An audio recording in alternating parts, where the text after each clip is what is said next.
Welcome back to the Metabolic Revolution podcast. I'm Dr. Steve Prosciutti, and today we're talking about something that might sound completely unrelated to metabolism, fertility, weight loss, and energy, until you understand the biochemistry. Then you'll realize it might be the most important thing we've covered yet. We're talking about breathing. Specifically, we're talking about carbon dioxide, CO₂, and why you've been taught to think about breathing completely backwards your entire life. Before we dive in, take a deep breath. Hold it. Start counting. How long can you hold your breath comfortably? 10 seconds? 15? 20? 30? If you can't make it to at least 40 seconds comfortably, and most people can't, your metabolism is suppressed. Your cells are in a state of chronic hypoxia, oxygen starvation, not because you're not breathing enough, but because you're breathing too much. And this is destroying your thyroid function, your fertility, your energy production, and your temperature every single day. This is episode 20, and as always, quick reminder, this is educational content only, not medical advice. Always consult your healthcare provider before making changes to your health protocols. Now let me tell you about Rachel. 34 years old, chronic anxiety, panic attacks several times a week, insomnia, couldn't fall asleep, would wake up multiple times, cold hands and feet constantly, brain fog so severe she'd forget words mid-sentence, body temperature 96.9 degrees at 2 in the afternoon. She'd been to multiple doctors. They'd put her on antidepressants, anxiety medications, sleeping pills. Nothing helped. She was eating well by our standards. Good calories, adequate carbohydrates, avoiding seed oils. But she wasn't improving. Then I watched her breathe. Mouth open, chest heaving, 20 breaths per minute, about twice the optimal rate. She was chronically hyperventilating and didn't even know it. I had her do a simple test. It's called the control pause test. Start by breathing normally for at least 30 seconds, then exhale normally, and then hold your breath and time how long until you feel the first urge to breathe. Not how long you can force it, but how long until your body sends the signal. Rachel made it 11 seconds. Optimal is 40 to 60 seconds. 11 seconds meant she was in a state of chronic carbon dioxide deficiency. Her cells were starving for oxygen despite breathing constantly, and this was driving her anxiety, her insomnia, her brain fog, her low temperature. 3 months later, after working on breathing retraining, her control pause was 42 seconds. Her anxiety disappeared. She was sleeping through the night. Her temperature rose to 98.1 degrees. Her brain fog vanished. She said it felt like someone turned the lights back on in her head. We didn't change her diet. We didn't add supplements. We taught her how to breathe properly, and it fixed everything else. Here's what almost nobody understands about breathing. The urge to breathe isn't triggered by lack of oxygen. It's triggered by buildup of carbon dioxide. Think about that for a second. When you hold your breath, what makes you want to breathe? It's not oxygen depletion. Your blood stays well oxygenated for several minutes. It's CO₂ accumulation. As CO₂ builds up, it triggers the breathing reflex. This is important because it means your breathing rate is controlled by your CO₂ tolerance. If your body is hypersensitive to carbon dioxide, if it perceives normal levels as dangerous, you'll breathe more frequently than necessary. You'll hyperventilate chronically without even realizing it. And here's where it gets really interesting. Carbon dioxide isn't just a waste product. It's not something your body is trying to get rid of as fast as possible. CO₂ is essential for oxygen delivery to your cells. Without adequate carbon dioxide, your hemoglobin holds onto oxygen too tightly and won't release it to your tissues. This is called the Bohr Effect, discovered in 1904 by Christian Bohr. Yes, Niels Bohr's father. The Bohr effect states that hemoglobin's affinity for oxygen is inversely related to the concentration of carbon dioxide. More CO₂ means hemoglobin releases oxygen more easily. Less carbon dioxide means hemoglobin holds onto oxygen more tightly. Let me make this crystal clear. When you hyperventilate, when you breathe too much, you blow off CO₂. Lower carbon dioxide means your hemoglobin won't release oxygen to your cells efficiently. So paradoxically, breathing more actually delivers less oxygen to your tissues. Your cells become hypoxic, oxygen starved, not because you're not breathing enough, but because you're breathing too much. And chronic cellular hypoxia has devastating metabolic consequences. When cells don't have adequate oxygen, they can't produce ATP efficiently through oxidative phosphorylation. They're forced into less efficient glycolysis. Energy production drops, metabolic rate decreases, body temperature falls, thyroid function is suppressed because the thyroid is one of the most oxygen-demanding organs in the body. And what happens when you're cold and tired and your thyroid is suppressed? Everything we've talked about in previous episodes, infertility, weight gain, brain fog, anxiety, depression, all of it. The breathing pattern is foundational. Fix the breathing, and everything downstream improves. Ignore the breathing, and even with perfect nutrition, you're fighting an uphill battle. So why is everyone hyperventilating? Why has this become such a widespread problem? Several reasons. First, chronic stress. When you're stressed, your breathing rate increases as part of the fight or flight response. You need more oxygen to fuel your muscles for escape or combat. But in modern life, the stress is constant and low grade. You're not running from predators. You're sitting at a desk worried about deadlines. But your breathing still accelerates. Over time, this becomes your default pattern. You habituate to a higher breathing rate. Your CO₂ tolerance drops. Your body becomes hypersensitive to normal carbon dioxide levels and triggers breathing at lower thresholds. You're stuck in a chronic hyperventilation pattern. Second, mouth breathing. Mouth breathing encourages larger breath volumes and faster breathing rates. It bypasses the nasal passages which regulate airflow and help maintain proper CO₂ levels.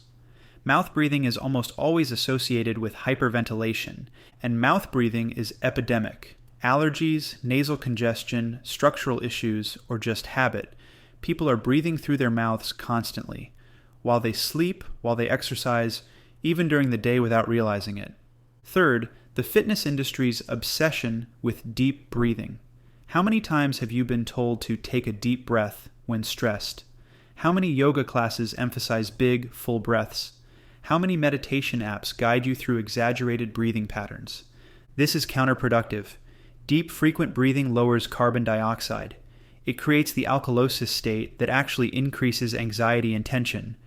The thing you're doing to calm down is making you more stressed at the cellular level. Fourth, poor posture. Sitting hunched over a computer, looking down at your phone. This restricts diaphragmatic movement and encourages chest breathing. Chest breathing is shallow and rapid, perfect for hyperventilation. And fifth, misunderstanding what normal breathing looks like. People think 12 to 20 breaths per minute is normal because that's what textbooks say, but optimal is closer to 6 to 10 breaths per minute with a much higher carbon dioxide tolerance. Let me tell you about Michael, 42 years old, successful entrepreneur, high-stress lifestyle, chronic insomnia, anxiety, cold hands and feet, body temperature 97.2 degrees. He was doing everything right nutritionally, working with us, eating well, avoiding all the metabolic disruptors we talk about. But when I observed him during our consultation, I noticed his breathing, fast, shallow, through his mouth. I had him do the control pause test, 14 seconds. I asked him about his sleep. He said he snored loudly. His wife made him sleep in another room. Classic sign of sleep apnea and mouth breathing during sleep. During the day, he was mouth breathing constantly without realizing it. His mouth would hang slightly open. He'd take big sighs every few minutes. All signs of chronic hyperventilation and carbon dioxide deficiency. We worked on breathing retraining, nasal breathing only, during the day and at night. We taped his mouth at night with medical tape to enforce nasal breathing during sleep. We practiced Buteyko breathing exercises to increase his carbon dioxide tolerance. Within 2 weeks, his snoring stopped. His wife was shocked. Within a month, his anxiety was dramatically reduced. His sleep quality improved massively. His temperature rose to 97.9 degrees, then 98.3. He said the breathing work was more impactful than any dietary change he'd made. And this is from someone who'd completely overhauled his nutrition. The breathing was the missing piece. Let's talk specifically about anxiety, because this is one of the most dramatic benefits of CO₂ optimization. Most people think anxiety is purely psychological. Bad thoughts, past trauma, chemical imbalances in the brain, and while those factors can contribute, there's a massive physiological component that almost nobody discusses. When carbon dioxide levels are low, blood pH rises. You become alkalotic. Alkalosis causes several things to happen in the brain and nervous system. First, it causes vasoconstriction, narrowing of blood vessels. This reduces blood flow to the brain. You might think more breathing equals more oxygen to the brain, but because of vasoconstriction from carbon dioxide loss, you actually get less blood flow and less oxygen delivery. Second, alkalosis affects neurotransmitter function. It can trigger spontaneous nerve firing. It increases excitability of neurons. This is why hyperventilation can cause tingling sensations, muscle twitching, and feelings of panic. Third, low carbon dioxide triggers the release of adrenaline. Your body perceives the CO₂ depletion as a threat and activates the stress response. This creates a vicious cycle. Stress causes hyperventilation, which lowers CO₂, which triggers more stress hormones, which causes more hyperventilation. People having panic attacks are almost always hyperventilating. The classic treatment, breathing into a paper bag, works by increasing carbon dioxide levels. You're rebreathing your own CO₂, raising blood carbon dioxide, which stops the panic attack. But here's what's fascinating. People with chronic anxiety are often in a state of chronic mild hyperventilation, not the dramatic hyperventilation of a full panic attack, but a persistent pattern of overbreathing. Their control pause is low, 15 to 25 seconds. Their CO₂ tolerance is poor. When you retrain breathing, when you increase carbon dioxide tolerance and normalize breathing patterns, anxiety often disappears, not because you're doing breathing exercises when you feel anxious, but because you're fixing the underlying physiological dysfunction that was creating anxiety in the first place. I want to share something from Ray Peat, the bioenergetic researcher whose work forms the foundation of much of what we teach. He wrote extensively about carbon dioxide and called it one of the most important regulatory and adaptive substances in the body. Peat noted that CO₂ has anti-inflammatory effects, that it's protective against oxidative stress, and that it's essential for proper thyroid hormone function and cellular energy production. He saw CO₂ not as waste but as a critical signaling molecule. This completely inverts the conventional view. We're not trying to get rid of CO₂ as quickly as possible. We're trying to maintain optimal carbon dioxide levels for cellular function. And that means breathing less, not more. Now let's connect this to thyroid function, because this is where breathing directly impacts metabolism. The thyroid gland is one of the most metabolically active tissues in your body. It requires massive amounts of oxygen and glucose to produce thyroid hormones. When cellular oxygenation is impaired, when carbon dioxide levels are too low and the Bohr effect isn't working properly, the thyroid struggles. But it goes deeper than that. CO₂ directly influences thyroid hormone sensitivity at the cellular level. Research shows that adequate carbon dioxide improves cellular responsiveness to thyroid hormone. Low CO₂ can create a state of functional hypothyroidism even when thyroid hormone levels look normal in blood work. Remember our temperature episodes? We talked about how body temperature reflects metabolic rate, which is largely controlled by thyroid function. Well, breathing patterns directly affect temperature. When you hyperventilate, you lose heat through your breath. You're literally blowing heat out of your body. But more importantly, the poor cellular oxygenation from low CO₂ impairs mitochondrial function and reduces metabolic heat generation. We see this consistently. When someone improves their breathing pattern and increases their control pause, their body temperature rises, often by 0.5 degree or more. That temperature rise reflects improved cellular respiration and increased metabolic rate. Let me tell you about Jennifer, 29 years old, diagnosed with hypothyroidism on levothyroxine for 3 years. Her TSH was well controlled on medication, around 2.0, but she still felt terrible, cold all the time, tired, brain fog, hair falling out, temperature consistently 97.3 degrees despite thyroid medication. Her control pause, 16 seconds. She was a chronic mouth breather, especially at night. Her sleep quality was poor. She'd wake up with a dry mouth and sore throat every morning. We worked on breathing retraining alongside her metabolic nutrition protocol, nasal breathing exclusively, mouth taping at night, Buteyko exercises to increase carbon dioxide tolerance. Within 6 weeks, her control pause was 38 seconds. Her temperature rose to 98 degrees. Her energy came back. Her hair stopped falling out. She felt like her thyroid medication was finally working, but we hadn't changed her dose. We just fixed her breathing. The thyroid hormone was always there. It just couldn't work effectively in a carbon dioxide depleted, poorly oxygenated cellular environment. Remember last week's episode on fertility? Everything we discussed applies here too. Breathing patterns directly affect fertility through multiple mechanisms.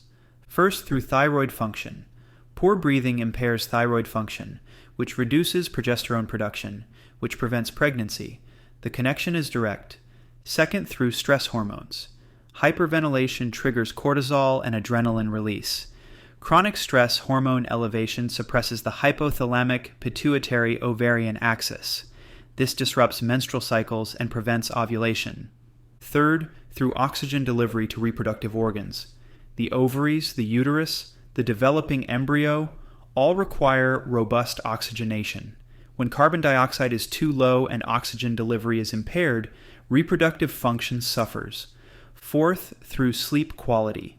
Mouth breathing during sleep is associated with sleep apnea, poor sleep quality, and nocturnal hypoxia.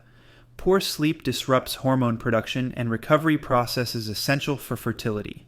We've had women in our fertility program start mouth taping at night and see their basal body temperatures rise, their sleep quality improve, and their menstrual cycles regulate, just from that one intervention. Combined with the metabolic nutrition work, the results are dramatic. So how do you measure your CO₂ status? How do you know if you're hyperventilating? The answer is the control pause test, developed by Dr. Konstantin Buteyko. Here's how to do it. Sit comfortably. Breathe normally through your nose for a minute or two. After a normal exhale, not a forced exhale, just regular, hold your breath and start counting. Time how many seconds until you feel the first distinct urge to breathe. This might be a tightness in your throat, a need to swallow, or a desire to take a breath. Don't push it. Stop the count at the first urge. This is your control pause. It reflects your CO₂ tolerance and predicts your metabolic health better than most blood tests. Here's how to interpret it. If you are under 10 seconds, that suggests there could be severe hyperventilation syndrome. This level usually indicates that you're in a metabolic crisis. Chronic hypoxia, likely severe anxiety or panic attacks, very low body temperature, this requires immediate intervention. At 10 to 20 seconds, this indicates significant underlying hyperventilation, poor carbon dioxide tolerance, likely cold hands and feet, anxiety, sleep issues, low energy. At this range, most clients have a body temperature below 97.5 degrees Fahrenheit. This is where most people with metabolic issues fall. At 20 to 30 seconds, this suggests only mild hyperventilation. Some dysfunction, but not severe. Temperature probably 97.5 to 98 degrees Fahrenheit. Not bad, but there's room for significant improvement. If you're able to hold your breath without an urge to breathe for 30 to 40 seconds, this is fair to good. Approaching normal. Temperature likely 98 to 98.4 degrees Fahrenheit. Minor optimization possible. At 40 plus seconds. Good to excellent carbon dioxide tolerance. Optimal cellular oxygenation. Temperature 98.4 to 98.6 degrees Fahrenheit or higher. This is where you want to be. And at 60 plus seconds, this is elite excellent. Superior carbon dioxide tolerance, optimal metabolic function. Okay, so as you can see, the control pause test correlates strongly with metabolic rate, body temperature, and overall health status. It's a real-time functional assessment of your respiratory and metabolic health. And the best part? It's free. Takes 30 seconds. No lab work needed. And it responds quickly to intervention. You can see improvements within days to weeks of breathing retraining. So how do you fix hyperventilation? How do you increase your CO₂ tolerance and improve your control pause? The answer is Buteyko breathing retraining, developed by Dr. Konstantin Buteyko in the Soviet Union in the 1950s. Buteyko discovered that many diseases, asthma, anxiety, hypertension, sleep disorders were linked to chronic hyperventilation. He developed a method to retrain breathing patterns and normalize CO₂ levels. The results were remarkable. The core principles are simple. First, breathe through your nose, always. During the day, during exercise, and critically, during sleep. Nasal breathing naturally regulates breathing rate and volume. It warms and humidifies air. It produces nitric oxide, which has numerous beneficial effects. Mouth breathing should be reserved for emergencies only. If you mouth breathe at night, use medical tape to keep your mouth closed. Yes, really. Take a small piece of surgical tape or medical paper tape and place it vertically over your lips before bed. This enforces nasal breathing during sleep. Most people are shocked at how much better they sleep with this simple intervention. Second, breathe less, not more. This is counterintuitive but critical. You want to breathe gently, shallowly, barely perceptibly. You should be able to breathe so quietly that someone watching couldn't tell you're breathing. This allows carbon dioxide to build up to healthy levels. Third, practice breath holds. Not extreme, but regular gentle breath holds that create a slight air hunger. This trains your body to tolerate higher carbon dioxide levels. Over time, your control pause increases, your breathing rate decreases, and your cellular oxygenation improves. Here's a basic Buteyko exercise. Sit comfortably. Breathe gently through your nose. After a normal exhale, hold your breath for 3 to 5 seconds, a very brief hold. Then breathe normally for 10 to 15 seconds. Repeat this 5 to 10 times. Do this 2 to 3 times daily. This gentle breath holding creates small increases in CO₂ that signal your body to adjust its CO₂ sensitivity. Over time, your tolerance increases. Your control pause improves. Your cells become better at using oxygen. Fourth, reduce breathing during exercise. This is advanced but powerful. Instead of breathing heavily during exercise, breathe as little as possible through your nose. This increases the training effect massively. You build carbon dioxide tolerance while exercising, which improves endurance and recovery. Many elite athletes are discovering this. They're training with nasal breathing only, keeping their mouth closed even during intense work. It's harder initially, but it develops superior metabolic efficiency. Let me emphasize the sleep component because this is huge. If you mouth breathe during sleep, you're undoing all your daytime breathing work. You're spending 6 to 8 hours every night in hyperventilation mode. Mouth breathing during sleep is associated with sleep apnea and interrupted breathing, poor sleep quality and frequent waking, dry mouth and throat irritation, chronic fatigue even after adequate sleep, suppressed growth hormone release, elevated cortisol upon waking, lower morning body temperature. Simply switching to nasal breathing at night, enforced if necessary with mouth tape, can transform sleep quality within days. People report deeper sleep, fewer nighttime awakenings, more dreams, waking feeling refreshed, higher morning temperatures. This one intervention, mouth taping at night, has changed lives in our practice. It's simple. It's free. Medical tape costs like $3, and the benefits are immediate and profound. So here's your action plan. First, test your control pause today. This is your baseline. Track it weekly as you implement breathing retraining. Second, switch to nasal breathing 24/7. During the day, during exercise, during sleep. Use medical tape at night if needed to keep your mouth closed. Third, practice Buteyko exercises daily. Just 5 to 10 minutes of gentle breath holds 2 to 3 times daily. This systematically increases your carbon dioxide tolerance. Fourth, slow your breathing. Aim for 6 to 10 breaths per minute with calm, gentle, barely perceptible breathing. Your chest and abdomen should barely move. Fifth, be patient. Your body has habituated to chronic hyperventilation over years or decades. It takes weeks to months to fully retrain, but you'll feel improvements within days. Better sleep, calmer nervous system, warmer hands and feet. Everything we've covered in this podcast, temperature optimization, thyroid support, fertility restoration, metabolic health, breathing underpins all of it.